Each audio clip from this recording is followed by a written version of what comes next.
Jadi hargailah pemberian Tuhan yang ada pada diri kita. Sebenarnya Allah memberikan dalam diri kita keluar biasaan, cuma kitalah yang belum maksimal mengelolanya. Kita masih berpikir kenapa Tuhan memberikan dia keistimewaan sementara kepada saya tidak. Ingatlah bahwa Allah Al-Khaliq, Allah Maha Pencipta. Tidak mungkin Allah punya produk gagal. Cuma kitalah merasa diri kita tidak ada apa-apanya. Merasa tidak ada apa-apanya berarti kita kurang menghargai bahwa dalam diri kita ada keistimewaan. Kita sudah hafal dalilnya. Fadlalullah ba'dahum ala ba'din, bahwa tiap orang itu pasti punya keistimewaannya masing-masing. Kita gagal menemukan keistimewaan diri kita sehingga kita tidak bisa laku mahal. Sehingga bahkan saya pernah melihat orang buntung. Mohon maaf Bapak, kaki tidak ada, tangan tidak ada. Bagaimana dia harus makan?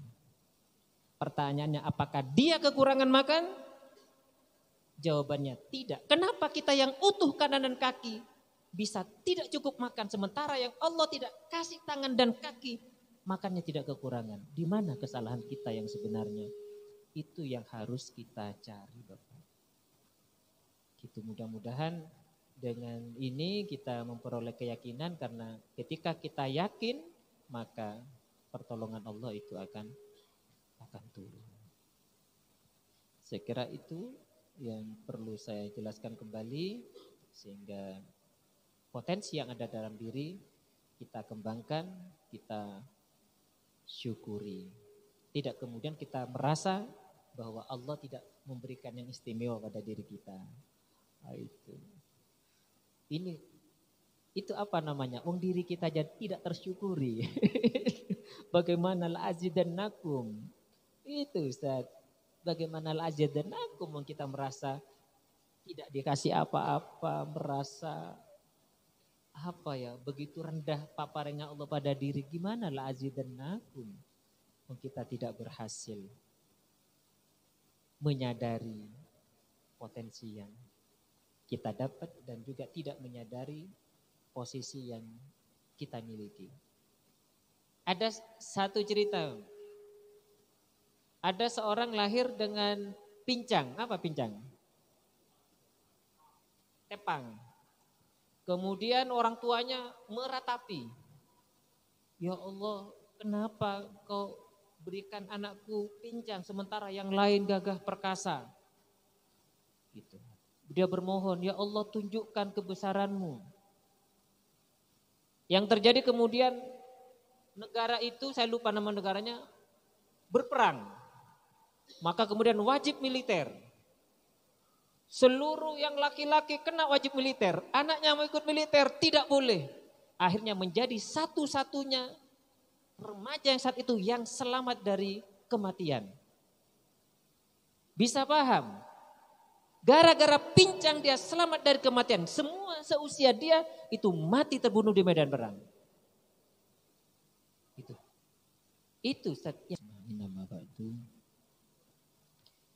yang saya hormati dan saya muliakan, para kiai, para bunyai, ustadz-ustadzah, penyuluh agama Islam se-Kabupaten Bondowoso yang saya banggakan, wabil khusus Ketua FKPAI Kabupaten beserta 2-3 Korcam yang baru saja diperbarui. Semoga semuanya mendapatkan rahmat Allah Subhanahu wa taala. Amin.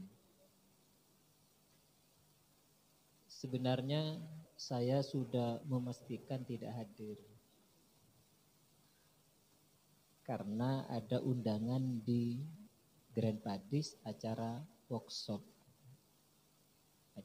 di Grand Padis.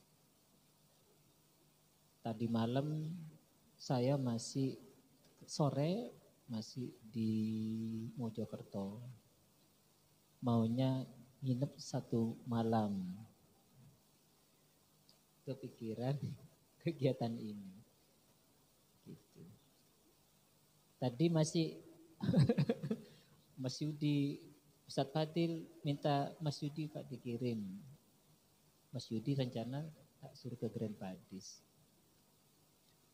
Tapi alhamdulillah saya memilih di sini karena saya tidak basa-basi bahwa di mata saya, di hati saya, para penyuluh Kabupaten Bondowoso itu harus lebih saya hormati, harus lebih saya prioritaskan kegiatan-kegiatannya.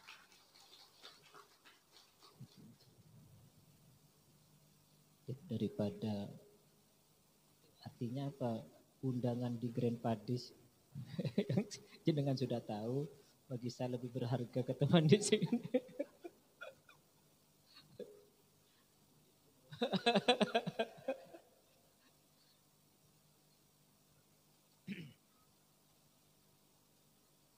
Peran dari penyuluh Kabupaten Bondowoso sudah dibuktikan kemarin dengan suksesnya MTQ 2022. Itu semuanya mengakui. Ketika di aula dengan waktu 4 hari, Kepala KUA menyatakan tidak mampu untuk mencari peserta. Tidak mungkin Bapak, masa 4 hari kita bisa mengirim sekian banyak.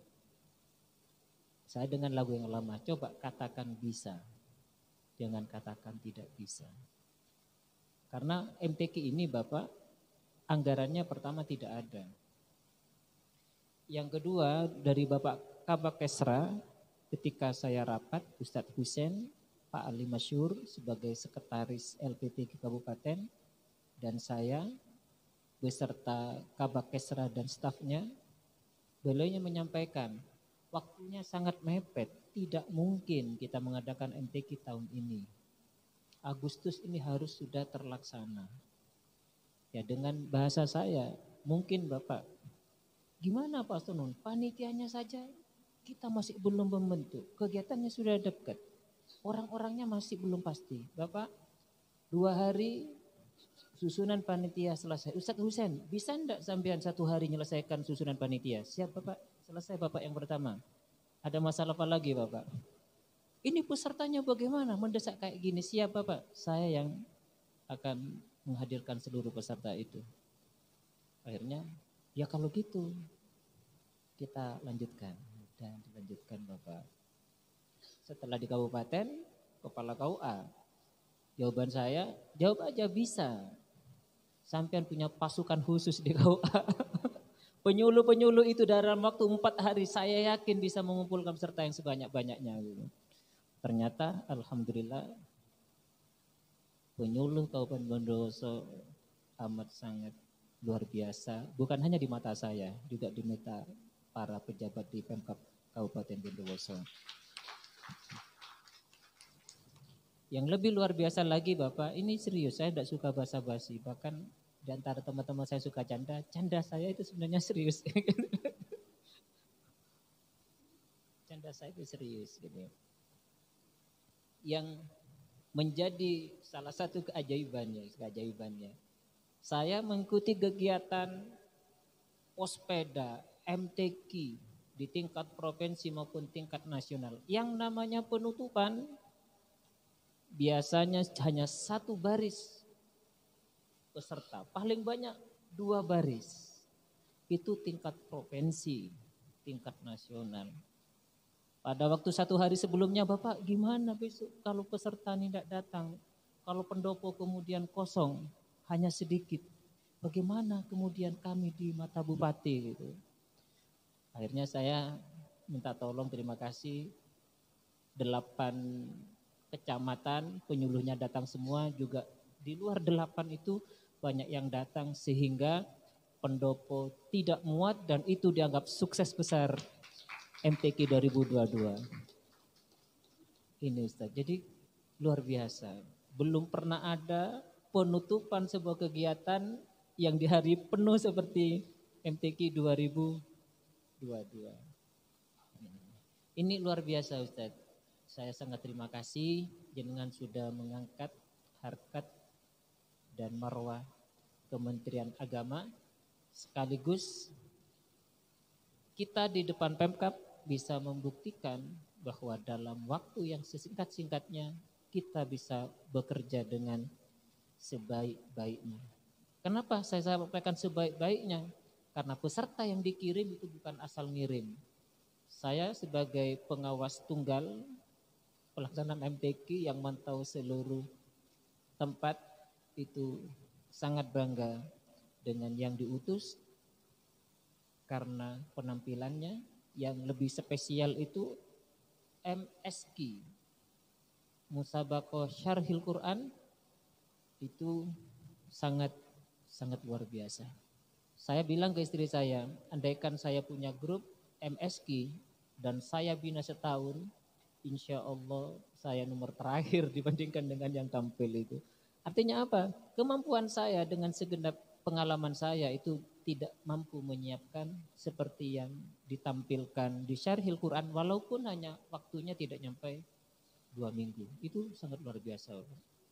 Dan saya juga sampaikan bahwa MSQ 2 tahun yang akan datang itu mestinya dihadiri oleh khalayak ramai yang harus dikerahkan. Itu sesuatu yang luar biasa, yang saya sendiri sebagai orang akademik, di mana pendidikan saya sudah sampai S3, itu masih terkagum-kagum dengan tampilan anak-anak kita, apalagi orang yang masih di bawah itu. Ini yang tentu harus dipublikasikan kepada masyarakat, kepada anak-anak kita yang lain, supaya MTQ itu sebagai ajang motivator untuk generasi muda kita untuk bukan hanya mencintai Al-Quran, tapi bagaimana mengembangkan ilmu-ilmu Al-Quran. Ini tugas penyuluh agama di 2 tahun yang akan datang. Bukan bagaimana MTQ itu kita menghasilkan juara, tapi bagaimana MTQ itu sebagai ajang untuk memotivasi yang masih belum tertarik pada MTQ untuk datang, sehingga dia bisa memacu diri lebih baik lagi. Ini berkaitan dengan MTQ. Kemudian yang kedua berkaitan dengan pendataan. Kemarin ada 2 pendataan Bapak Kiai dan Bu Nyai. Pendataan yang pertama, pendataan P3K. Yang itu hanya untuk S1. Sebanyak 100 berapa, Mas? 116. Pak Kepala dari Jakarta kemarin terkait dengan ijazah S1 itu tidak harus jurusan agama. Logika yang dikembangkan, yang disampaikan oleh para peserta dari seluruh provinsi, bahwa penyuluh itu sekalipun sarjananya teknik, penguasaan agamanya itu tidak bisa disandingkan dengan yang hanya lulusan S1 IAIN. Nah, gitu kemudian, sehingga ya mudah-mudahan itu bisa diterima, sehingga S1-nya itu tidak harus agama. Itu sehingga 116 itu bisa. Pertanyaannya yang juga saya sampaikan kemarin ketika pertemuan Korcam di hotel Pasir Pati Beach Hotel, hebat ini Ustadz Fadil ini.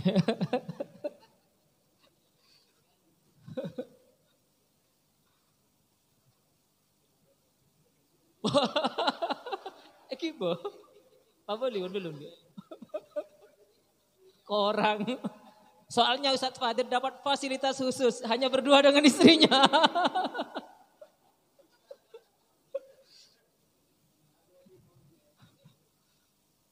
Yang lain itu Ustaz, cowok kumpul cowok, cewek kumpul cewek. Tatfadil. Saya nyari kapas, saya tutup telinga.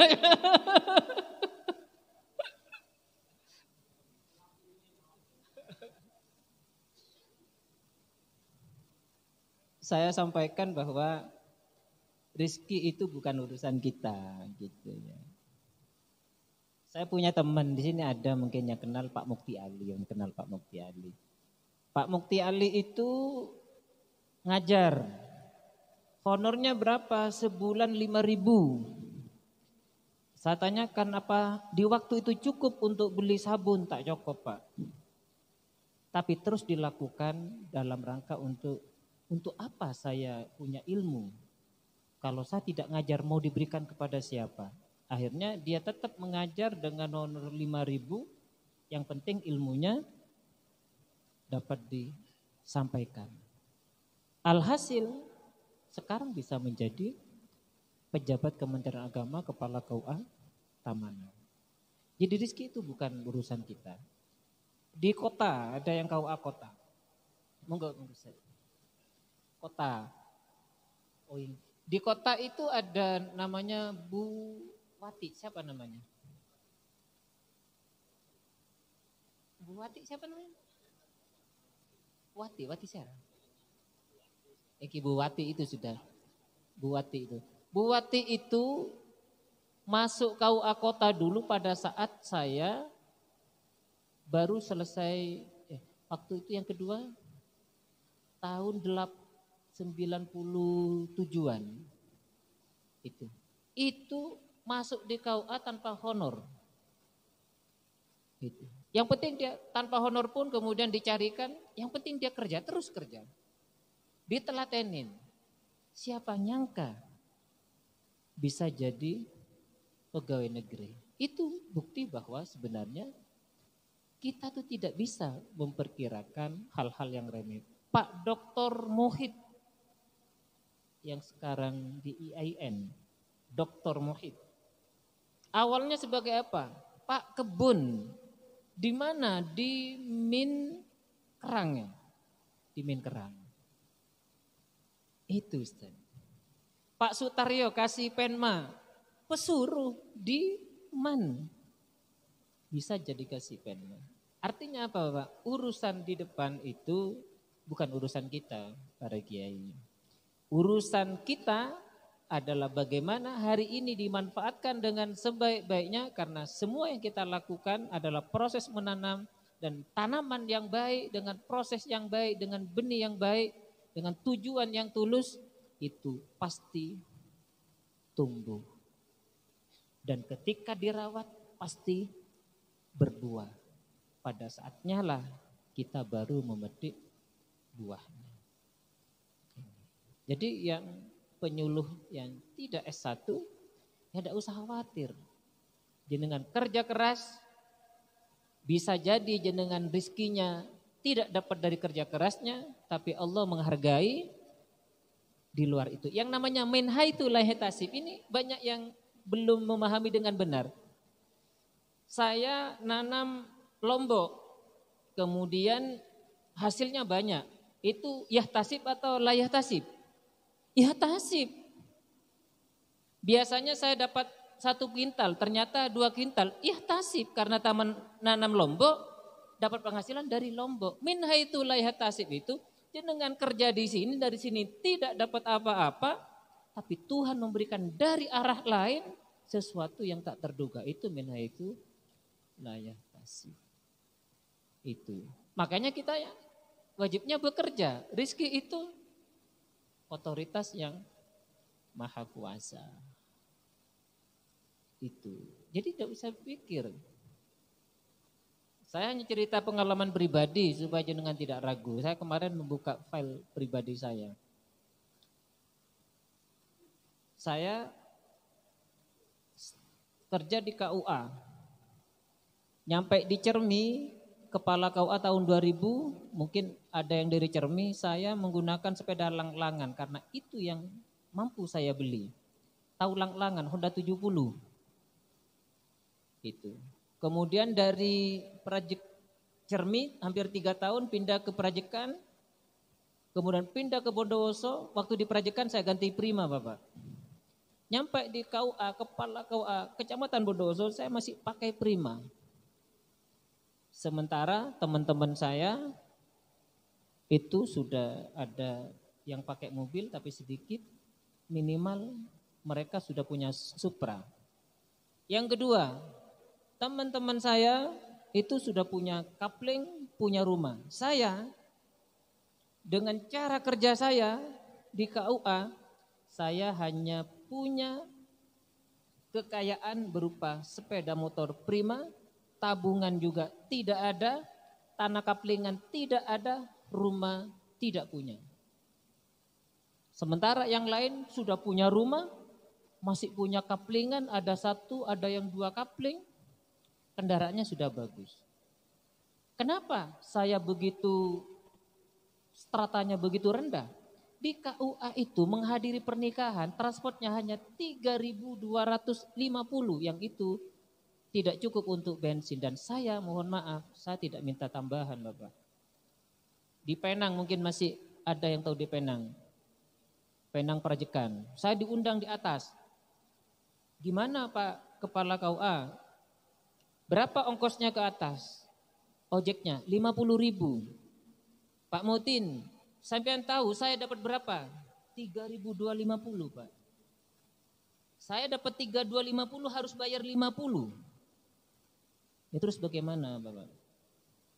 Bensinnya itu sampean tanggung 50.000. Kan ada 10 orang, untuk 50.000 itu hanya iuran berapaan? Gitu. Sudah saya lakukan ke atas Bapak, saya dijemput, saya datangin, surat nikah saya garap di situ, setelah saya bagikan banyak yang menangis. Loh, ini apa-apaan kok menangis ini? Kalau gini caranya Pak, minta asan apa, ambian banyak saya kabina Pak. Lah terus gimana? Dulu Pak, tiap orang dimintai tambahan 50.000. Itu loh Pak. Mereka menikahkan anaknya itu menangis Pak, menangis karena harus ada tambahan 50.000. Jadi kalau ada 10 kali 50 kan sudah 500.000 saat itu. Itu. Wali hakim narik juga, padahal tidak ada aturan. Saya mohon maaf, alhamdulillah itu saya tidak narik semua. Tapi saya yakin yang saya nikahkan, mereka nangis kepada Tuhan, saya yakin akan berbuah. Saya tidak punya apa-apa, tapi kemudian oleh guru saya gali pondasi. Tidak ada uang gimana, tapi jenengan ada yang tahu bahwa rumah saya itu lumayan besar. Kalau 1M nggak cukup. Kemudian dari mana uang itu? Saya sendiri tidak bisa menjawab karena rumah itu dibangun saat saya berada di Pakem. Di Pakem jumlah N 125 itu pun banyak yang pakai pickup turun ke bawah hanya nikah kantor. Saya tidak tahu itu dari mana. Cuma yang saya yakini adalah mereka yang menangis karena saya bantu, itulah yang dihargai oleh Allah Subhanahu wa taala. Itu namanya min haitsu la yahtasib. Jadi untuk teman-teman yang tidak S1 yang penting kita berbuat yang terbaik. Rizki bukan urusan kita. Sudah cari dalilnya, rizki itu dikasih Pak. Dibagi, sudah ada bagiannya. Cuma ada yang tidak sampai karena dosanya, ada yang tidak sampai karena urusan rohaninya, sehingga rizki yang tidak sampai ke kita itu karena ada kendala, bukan Allah tidak memberi bagian yang cukup. Jadi tidak perlu khawatir Bapak-bapak. Wa may yatawakkal 'alallah fahuwa hasbuh. Cuma untuk tawakal itu. Terus gimana Ustaz? Saya hanya cerita dikit kemarin. Saya itu keyakinan itu mencari Ustaz. Karena akal kita itu menghendaki kita tidak yakin. Saya ke Jawa Tengah, ke Gunung Slamet. Gunung Slamet, gunung tertinggi Jawa Tengah. Saya bawa uang hanya untuk berangkat. Nyampe di sebelahnya Pekalongan itu apa namanya kabupaten misalnya lupa saya. Di situ ada teman saya menuju sana. Kemudian bagaimana saya mencari keyakinan? Waktu itu saya rencana ke Gunung Selamet dalam waktu 1 minggu. Saya bawa uang 2.000. Nyampe perjalanan saya jalan kaki, ada kuburan sangat besar, ada orang di tengah, saya datengin. Ternyata Insinyur Unibrow. Cari nomor. Gitu.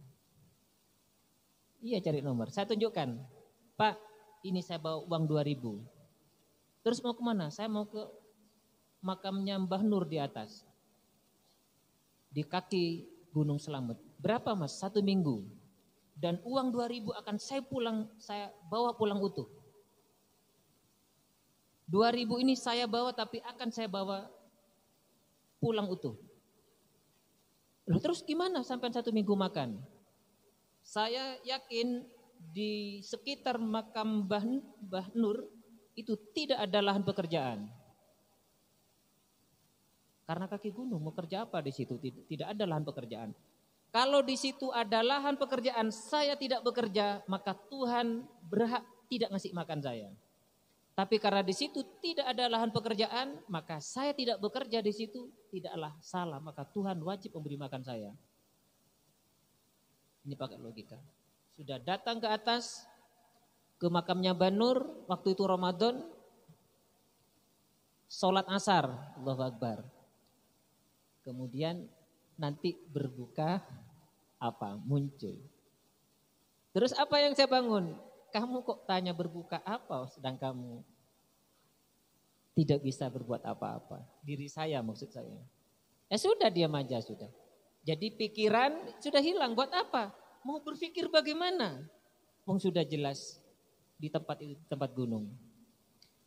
Hampir maghrib ada orang bawa pohon dicacah, dikasih kelapa itu, parut kelapa. Alhamdulillah gitu. Saya sudah bisa makan itu.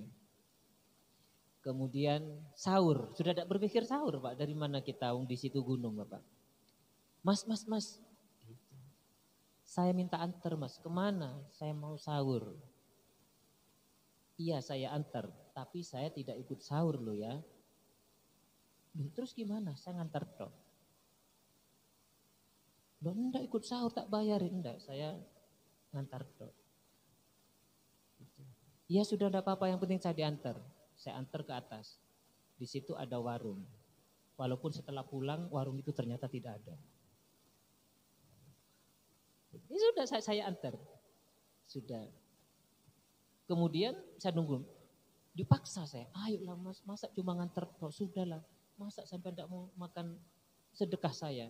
Ya, saya makan. Ternyata tanpa uang pun saya bisa sahur. Yang berkesan di hari ketiga. Ini hanya cerita bagaimana Tuhan ngasih rezeki. Asar ya, masih ingat asar. Pak, mohon maaf Mas, kenapa? Saya punya nazar dan nazar saya sudah dikabulkan oleh Allah gitu. Terus saya tadi turun ke bawah itu 3 kilo Pak, jalan kaki Pak. Saya sudah belanja, saya niat ngasih makan sampean. Mohon untuk dibantu saya, nazar saya sudah tercukupi. Ya bisa makan. 1 minggu Bapak, saya bisa makan dan uang 2.000 itu tetap utuh. Saya belajar bagaimana cara Tuhan memberi saya uang walaupun saya menolak keras menerima pemberian orang.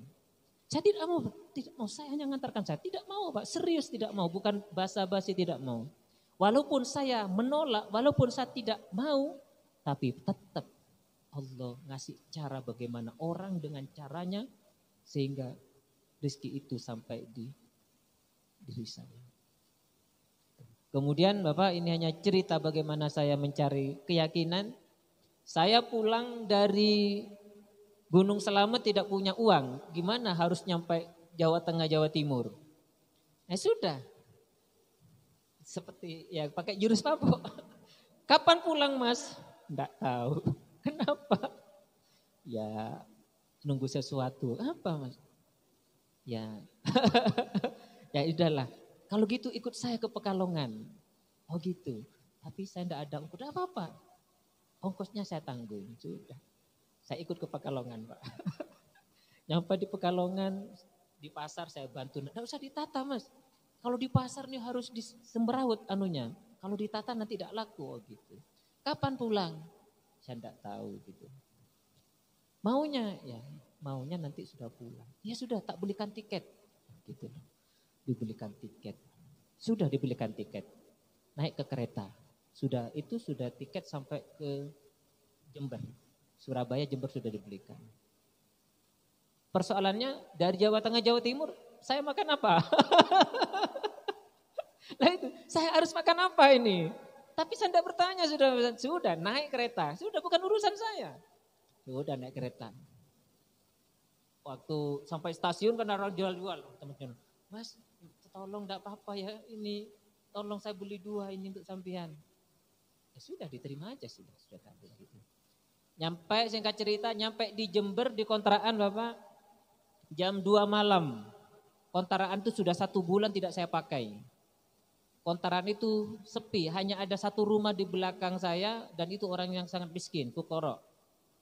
Saya masuk jam 2, sholat 2 rakaat, tok belakang. Kaget saya Pak, duh, saya nggak coba. Apa yang terjadi? Subhanallah, itu ada 2 gelas besar, isinya susu dan teh. 1 gelas susu, 1 gelas teh. Dan ada nasi meronjun Ustaz, bik cuko Ustaz. Ya Allah, kok ada jam 2 malam, cuma saya tidak tanya itu asli atau tidak. Tapi insya Allah asli itu. Diantarkan. Bah, mau nih jak gula datang bah. Gelap budak letek karena labeng. Mau nih jak gula lapar. Tikatang datang karena beda baru malam. Sudah itu. Pertanyaannya, saya bagaimana hari raya itu harus pulang Pak. Uang tidak ada Pak. Cong, bedaring apetra kabula cong, tongi bang bitika. Bapak tadi pesewe Pak. Lagi. Akhirnya uang zakat itu saya gunakan untuk naik lin ke Al-Qadiri. Itu rahasia rezeki Ustaz. Cuma ketika pikiran ini masih hidup Ustaz, masih bergantung, itu tidak datang Ustaz. Jadi wa may tawakkal 'ala Allah, kan gini ketika ini saya pasrahkan. Ya bukan urusan saya lagi Ustaz. Lah sudah dipasrahkan. Kemudian masih bilang, Ustaz Fadil, ngas tete kan dikangen, kan enggak pasrah. On laun kan enggak pasrah. Sudah ketika kita pasrahkan berarti kita sudah tidak punya urusan. Urusannya siapa? Ya urusan yang kita pasrahin. Itu. Tapi itu yang sulit dan itu yang menjadikan rezeki itu terhalang. Gitu. Ini Ustaz untuk tentang penghidupan kita sudah dalam jaminan Allah Subhanahu wa taala. Kita hanya syarat untuk supaya itu sampai berbuat baik dan berbuat baik. Jangan sekali-kali merugikan orang lain. Itu aja Ustaz. Jangan sekali-kali merugikan orang lain. Itu yang kedua berkaitan dengan P3K, tidak usah difikirkan. Yang didaftarkan juga belum tentu masuk. Kemudian yang tidak diusulkan belum tentu lebih melarat. Gitu. Kenapa? Sesuai dengan amal perbuatannya masing-masing. Saya Ustadz hidup pada masa Presiden Soeharto menetapkan zero growth, tidak ada pengangkatan pegawai negeri, yang ada hanya ganti pensiun. Itu lebih jahat dari sekarang, tidak ada pengangkatan pegawai negeri. Terus kok bisa jadi pegawai negeri? Ya tidak tahu. Gimana kok bisa mendaftar? Prof Halim cari saya, Ton kalau pindah ngasih tahu, nih ikut tes. Gitu. Ketika kita pasrah, kok bisa dosen cari mahasiswanya disuruh tes itu. Yang pengalaman saya yang menarik Ustaz, ini hanya untuk supaya kita pasrah dan ketidakpasrahan itu yang menjadi kendala datangnya anugerah. Sudah kemudian tes kesekian banting setir ton ke CPPN. Siap Bapak. Tes pertama lulus. Prof Halim yang ngasih tahu, Ton kamu lulus ini. Ya Pak. Ton ke Surabaya. Ke kampus, temui orang ini, bawa uang 100.000. 100.000 saat itu Bapak. Siap Bapak. Tes kedua saya ikutin. Lulus lagi, Prof Halim datang lagi. Sudah kamu ke Surabaya? Belum Bapak.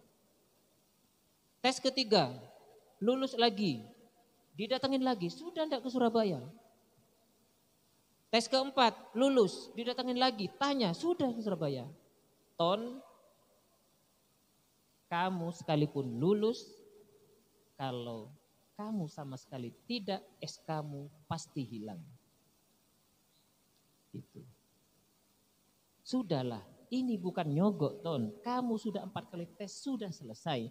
Kalau sebelum lulus kamu ngasih uang tuh nyogok, ini sudah selesai Ton. Masa 100.000 kamu tidak bisa? Terima kasih, saya usahakan. Apakah saya datang untuk bayar 100.000? Tidak, kenapa? Saya sedang mencari keyakinan. Saya mencari keyakinan. Apa yang terjadi? 24 yang sudah lulus dipanggil ke Surabaya oleh teman-teman, dikumpulkan, disampaikan. Ini dari 24 ada 2 orang SK-nya ketelisut. Gitu. Maka jawabannya itu milik saya. Terus Pak Haris sekarang Kabid Haji. Ayo sudah, iuran 25-an. Saya akan berangkat ke Jakarta ngurus. Gitu. Urus Ustaz. Akhirnya walaupun saya tidak sama sekali, walaupun bertentangan dengan seperti itu, nyatanya saya bisa jadi pegawai negeri. Tapi Ustadz, syaratnya itu harus kepasrahan total Ustadz. Kalau masih berpikir ini itu, gimana nanti, itu sudah. Makanya tidak perlu khawatir Ustadz, ekonomi yang terlemah pun Allah sangat kuasa untuk menjamin kehidupan kita semua, apalagi jenengan adalah para juru dakwah, para pembela Islam di garis depan, yang dengan jenengan semua risalah kenabian akan berlanjut dengan perjuangan para penyuluh kita, sehingga umat Islam ke depan akan semakin baik jasa dari para penyuluh se-Kabupaten Bondowoso. Ini yang butuh saya cerita, karena keraguan-raguan itu rata-rata melekat dalam pikiran kita, karena pendidikan modern memang pendidikan yang sulit membawa kita kepada keyakinan, karena memang disengaja manusia dibuat bergantung kepada akalnya, dibuat bergantung kepada ikhtiarnya, tidak dibuat yakin atas kemaha luasan karunia Allah Subhanahu wa ta'ala. Ini yang memang sedang dibangun oleh di luar kita, yaitu Yahudi, bagaimana Islam itu besar tapi keyakinannya lemah. Ini sedang dibangun memang oleh kelompok di luar kita. Kemudian yang ketiga, saya tadi lupa, ada Bapak Kepala KUA yang saya hormati, Ustadz Hari. Beliau punya jasa besar di dalam saya mengembangkan KUA se-Kabupaten Bondowoso. Beliaunya yang ngasih umpan, saya itu hanya nyemes. Sehingga 22 KUA, 23 ruang penyuluh menjadi bagus, itu umpan dari beliaunya ketika di Taman Project. Kemudian yang ketiga, para kiai, para bunyai. Kemarin kami bersama dengan Korcam di Situbondo itu hanya untuk memberikan bekal-bekal dasar yang sifatnya hanya wawasan bagaimana kita bisa mengembangkan diri. Begini Ustaz, kita punya keterbatasan, kita punya keunikan, sehingga kita tidak bisa meniru orang lain. Gitu. Ibaratnya saya ini batu akik dengan batu berlian itu pasti lebih mahal berlian. Tapi batu akik ketika ngambil batu besar, ngambil posisinya pas digambar, di motif gambar, kemudian dipoles sedemikian halus yang harganya mungkin hanya 50.000 atau 100.000, itu bisa tembus 10 juta, bisa tembus 20 juta. Artinya apa?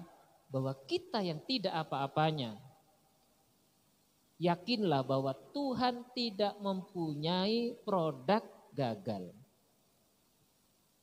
Tuhan tidak mempunyai produk gagal, tapi kita gagal untuk mengembangkan potensi unik yang ada pada diri kita masing-masing. Saya Ustadz, kelemahan saya adalah berbicara. Saya di PGA, ini berbicara tentang diri saya. Kelemahan saya itu berbicara, termasuk berbicara kayak di Ustadz. Di PGA saya belajar pada 5 orang. Kenapa? Ketika saya disapa orang, saya bingung. Cak Astono, tak kegeng Pak. Akhirnya tanya, Mas, mohon kule sapa orang, ajo berema. Itu Pak. Ajo berema kule. Dari bodohnya saya tentang bagaimana komunikasi. Saya sambutan Bapak. Wakil Ketua OSIS, sambutan paling 3 menit, sudah kehabisan bahan. Menyadari kelemahan saya, kemudian saya belajar kepada 5 orang bagaimana cara komunikasi, bagaimana cara berbicara. Akhirnya setahun full di kelas 3 saya sudah mulai bangkit. Ketika S1 di semester awal ada penataran P4, saya sudah menonjol. Karena saya mengambil kelebihan dari 5 orang, maka otomatis 5 orang yang dulunya lebih unggul dari saya, karena 5 disatukan, mereka kemudian semuanya di bawah saya. Itu yang kemudian mengantarkan saya menjadi ketua PNI. Mana mungkin kelemahan saya kemudian menjadi kelebihan saya. Gitu. Itu tadi. Ini kelemahan bisa menjadi kelebihan. Itu bergantung kepada kita, apakah kita menghargai potensi diri yang ada dalam diri yang kemudian itu kita kembangkan. Andaikan saya memang punya bakat orator, ya mungkin. Ini kelemahan saya. Kelemahan saya juga menulis. Gitu. Tapi kenapa ketika di S3 itu teman-teman karya tulisnya sesama teman dikoreksikan ke saya? Itu. Persoalannya adalah kita tidak serius mengembangkan diri. Kelemahan kita dibiarkan begitu saja, kelebihan, keunggulan diri tidak kita kembangkan dengan sebaik mungkin. Maka yang bisa kita lakukan, sejelek-jeleknya batu akik ketika dipoles mesti laku. 1 truk batu harganya sekitar 400.000 1 truk. Tapi batu yang sudah dipoles, 1 batu harganya, 1 batu yang seperti ini harganya bisa lebih dari 1 truk batu. Sama-sama batu yang dibiarkan begitu saja dengan batu yang kemudian kita poles, kita gosok, itu harganya akan jauh berbeda. Inilah yang bisa kita lakukan, hargai potensi besar yang Allah berikan kepada diri kita. Saya kemarin, mohon maaf, saya cerita tentang Pak Solihul Kirom. Saya tidak bisa apa-apa Pak Sono. Saya gini-gini. Akhirnya saya cerita gini, saya baca buku Cina. Di Cina itu ada pohon yang daunnya tidak bisa untuk makan ternak. Dipegang pun gatal. Tangkainya tidak bisa digunakan. Dahannya tidak bisa. Pohonnya dibuat kayu pun, kayu bakar pun itu tidak bisa, Ustaz. Artinya apa? Ada kayu yang sama sekali tidak berguna. Batangnya tidak berguna, dahannya tidak berguna, rantingnya tidak berguna, daun pun tidak berguna, getahnya pun tidak berguna. Kemudian karena seperti itu dibiarkanlah pohon itu tumbuh menjadi besar, rindang, dan kemudian banyak orang yang niup di bawahnya. Sementara pohon-pohon yang lain itu ditebangi, dibuat kayu karena bisa untuk kayu, dibuat kusen karena bisa untuk kusen, daunnya ditebangin karena untuk pakan ternak. Tapi ini karena dianggap tidak bermanfaat, dibiarkan. Ternyata setelah besar, dia satu-satunya pohon yang bisa bertahan besar justru karena seluruhnya berisi kelemahan. Wa ma khalaqta hadza batila. Persoalannya di situ. Kita merasa aku bisa apa? Semuanya kayak gini. Tapi di Cina Allah memberikan bukti bahwa pohon yang sangat tidak bermanfaat ternyata bertahan dan menjadi sangat bermanfaat, di mana banyak orang berteduh di bawahnya, termasuk binatang-binatang yang kepanasan. Jadi hargailah pemberian Tuhan yang ada pada diri kita. Sebenarnya Allah memberikan dalam diri kita keluar biasaan, cuma kitalah yang belum maksimal mengelolanya. Kita masih berpikir kenapa Tuhan memberikan dia keistimewaan sementara kepada saya tidak. Ingatlah bahwa Allah Al-Khaliq, Allah Maha Pencipta. Tidak mungkin Allah punya produk gagal. Cuma kitalah merasa diri kita tidak ada apa-apanya.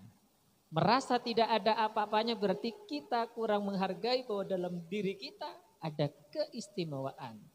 Kita sudah hafal dalilnya. Fadlalullah ba'dahum ala ba'din, bahwa tiap orang itu pasti punya keistimewaannya masing-masing. Kita gagal menemukan keistimewaan diri kita sehingga kita tidak bisa laku mahal. Sehingga bahkan saya pernah melihat orang buntung. Mohon maaf Bapak, kaki tidak ada, tangan tidak ada. Bagaimana dia harus makan? Pertanyaannya, apakah dia kekurangan makan? Jawabannya tidak. Kenapa kita yang utuh kanan dan kaki bisa tidak cukup makan, sementara yang Allah tidak kasih tangan dan kaki makannya tidak kekurangan? Di mana kesalahan kita yang sebenarnya? Itu yang harus kita cari Bapak. Gitu, mudah-mudahan dengan ini kita memperoleh keyakinan, karena ketika kita yakin maka pertolongan Allah itu akan turun. Saya kira itu yang perlu saya jelaskan kembali, sehingga potensi yang ada dalam diri kita kembangkan, kita syukuri. Tidak kemudian kita merasa bahwa Allah tidak memberikan yang istimewa pada diri kita. Nah, itu apa namanya? Wong diri kita aja tidak tersyukuri. Bagaimana la-azidannakum? Itu Ustaz. Bagaimana la-azidannakum? Kita merasa tidak dikasih apa-apa, merasa begitu rendah paparannya Allah pada diri. Gimana la-azidannakum? Kita tidak berhasil menyadari potensi yang kita dapat dan juga tidak menyadari posisi yang kita miliki. Ada satu cerita. Ada seorang lahir dengan pincang. Apa pincang? Tepang. Kemudian orang tuanya meratapi. Ya Allah, kenapa kau berikan anakku pincang sementara yang lain gagah perkasa? Gitu. Dia bermohon, ya Allah tunjukkan kebesaranmu. Yang terjadi kemudian negara itu, saya lupa nama negaranya, berperang. Maka kemudian wajib militer. Seluruh yang laki-laki kena wajib militer. Anaknya mau ikut militer, tidak boleh. Akhirnya menjadi satu-satunya remaja yang saat itu yang selamat dari kematian. Bisa paham? Gara-gara pincang dia selamat dari kematian. Semua seusia dia itu mati terbunuh di medan perang. Itu yang kita tidak berhasil membaca. Ya, ini kita cobalah melihat diri sehingga kebersyukuran kita semakin meningkat. Siapa yang tidak susah? Semakin kaya itu pasti semakin susah. Semakin kaya, ruang kebahagiaannya semakin sempit. Caranya pelajari kehidupan orang kaya. Kecuali yang mereka itu imannya sudah ke puncak, barulah khaufun alaihim walahum yahzanun. Jadi yang punya laufun alaihim walahum yahzanun bukan karena kekayaannya, tapi karena integritas pribadinya yang sudah nyampe puncak. Mereka semakin kaya, kenapa semakin susah? Itu ketika tidak mencapai integritas. Kasus bunuh diri itu tidak ada yang miskin, ya. Rata-rata orang yang kaya. Kasus-kasus orang stres itu bukan miskin, orang-orang kaya. Itu. Ya, kita berusaha bersyukur, semoga kelapangan didatangkan oleh Allah kepada kita semua. Segera demikian, Mas Yudi mungkin ada.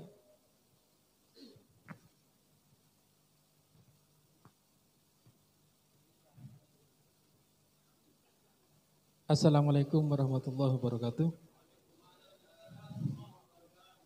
Yang terhormat Bapak Kasim Islam Kantor Kementerian Agama Kabupaten Bondowoso, yang kami hormati Bapak Kepala KUA Kecamatan Jambi Sari Dosalah, yang kami hormati para kiai, para bunyai, ustaz, ustadzah, penyuluh agama Islam se-Kabupaten Bondowoso yang kami banggakan. Alhamdulillah sedikit ada informasi bahwasanya kemarin pada saat pendataan kami minta data pada para kiai dan bunyai, namun data belum kami tidak lanjuti dengan hard copy-nya, maka untuk selanjutnya untuk